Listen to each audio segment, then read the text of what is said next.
So I want to go back to basics. And I want to start off with this premise of what rationality is. Everybody in this room's got a view. If I asked you to write it down, you probably all write almost identical variations of what rational means. Rational, logical, that you're thinking clearly. So according to that definition, it's not rational to freely vote for a guy who's going to take away my right to vote freely. Right? So rationality is easy. Only here's the problem. It's not what Descartes meant. It is, so now this is what I went to Oxford to study. So I don't know how much you know about Descartes. He's the father of modern philosophy. He lived from 1594 to 1650. He was almost definitely a spy. There's a great book just published about this called The Young Descartes, Why We Know He Was a Spy. And he was a devout Catholic who spent the latter part of his life living in a Protestant country and constantly moving, and he used drop boxes to get his mail. So who was he scared of? He was scared of somebody. And the answer is he was scared of the church. He was scared of the church because he believed, he was a Galilean. He believed in the heliocentric theory. He believed that the earth is not the center of the universe. And he wrote a book supporting Galileo, and then somebody told him, you publish this, you're dead. So he withdrew it, a book called Le Monde. So he was on the run from church authorities. And the reason why was because of his definition of rationality. And his definition of rationality is not what the 18th century said. It's not that I know what my reasons are. I can see in myself why I'm making this choice. Remember everything I did yesterday. He says the thing he is scared about is conviction. Conviction is what we would call the sign of being in red brain. So he wrote his most famous publication called The Discourse on Method, and he produces, quote, the method. And the method is a way of avoiding conviction. Conviction, he thinks, is non-rational. Yep. Is there a difference between absence of blue brain and being in red brain? So Jean's already exactly where I'm going. No, seriously. That's what this is all about, right? You nailed it. I will explain. That's the point. So what she's saying is that, so her point about conviction is an absence of blue brain means I am not thinking, I am just accepting this, embracing this. And so what she's challenging there is my describing this as being in red brain. Give me 2 seconds, I'll come back to it. What he says is, how do you fight conviction? What are the signs of conviction? And how do you react to this? How do you prevent it? Well, he says, you ask why. Why am I cheering? Why am I shouting, build the wall? Why am I supporting this guy who will not tell the truth? Why am I? So lots and lots of whys.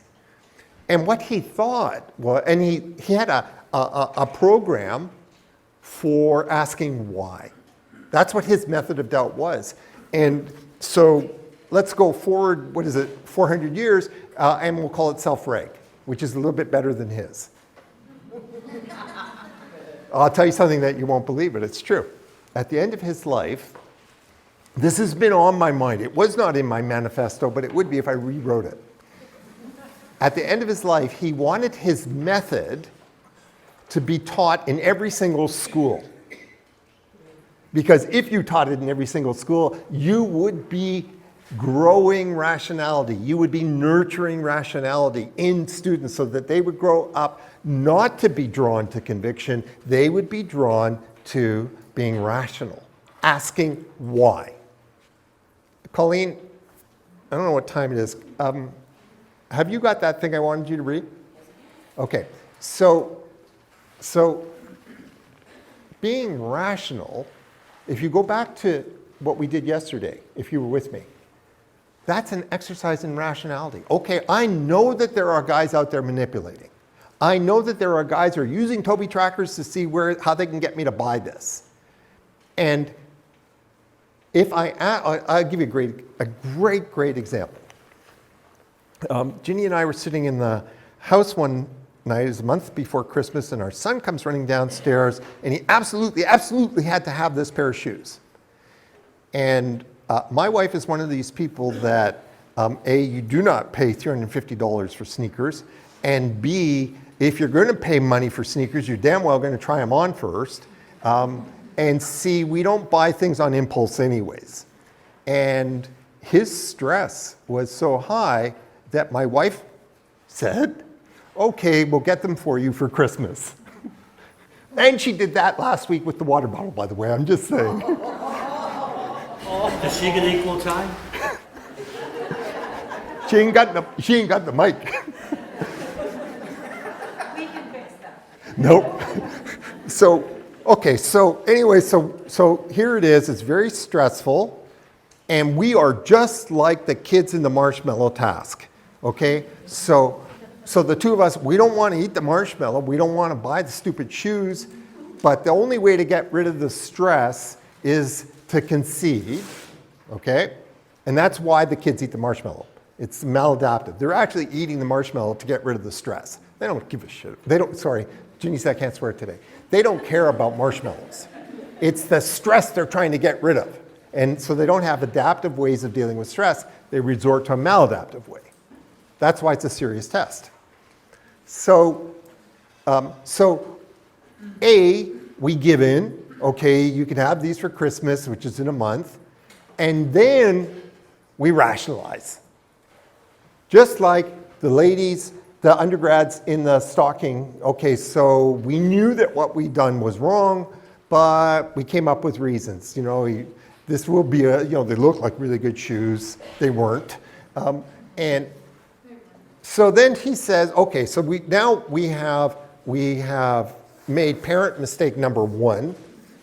So we've become permissive. And then he says he's got to have it. He absolutely has to have it at Air Express. Well, that's interesting though, isn't it? Okay, so now you can feel like this kid is really in red brain. And so Ginny at that point says, no. So he had to wait. He had to wait for regular mail. And it was expensive for them. Remember, it was expensive for the Air Express. It's like another $40. So every single day for the next 2 weeks, he drove us nuts. Did the shoes come yet? But said with intense anxiety. And will you call the company? Will you call UPS? Where are the shoes? But it wasn't normal. I mean, that doesn't sound normal, does it? Okay, yeah. Okay, so trust me when I tell you that I'm not making up anything here. The shoes finally come, and this is all dopamine-driven behavior, right? So the shoes come, he's in heaven, and he's taking pictures of the shoes in the box, and he's sending out the pictures of the shoes in the box, and he runs, he unwraps it slowly, and he runs upstairs, and within 5 minutes, he comes running downstairs. I gotta have these new shoes. I'm not kidding. So we went through the whole thing. So I'm asking why. And I did some research on it, and I'll tell you about that in a second. So then he says to us, Ginny says to him, well, what's wrong with the other ones? And he says, well, they don't actually fit. They're too small.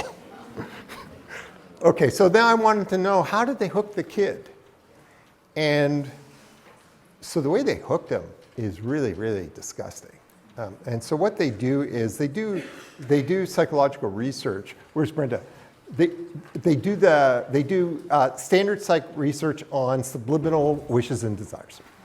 And so then they figure out what's this teenage boy, whoever their demographic is, what's his biggest fear? What's his biggest worry? And his biggest fear and worry is that he will not be seen as cool, he will not be seen as attractive, that's obvious stuff.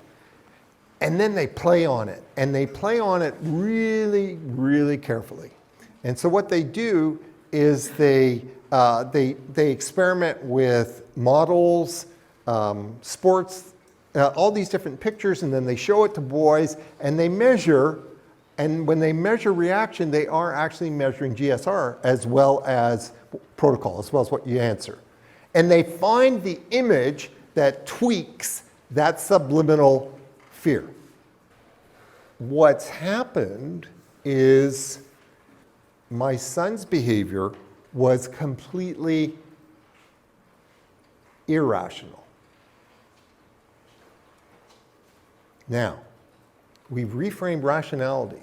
Rationality means asking why. And it's something you're going to do your whole life, right? And you're going to get better and better at it. Why do I want to eat this?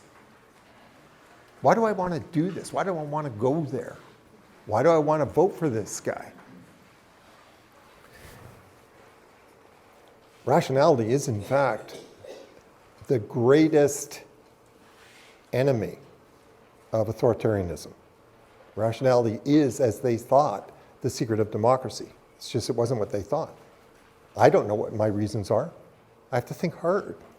I have to question myself. I have to be, and it takes all these traits. I have to be secure. I have to have high self-esteem. It takes a lot to actually be rational. And what we're doing when we're working with kids is we're building that foundation where they can become rational, where they can ask themselves why.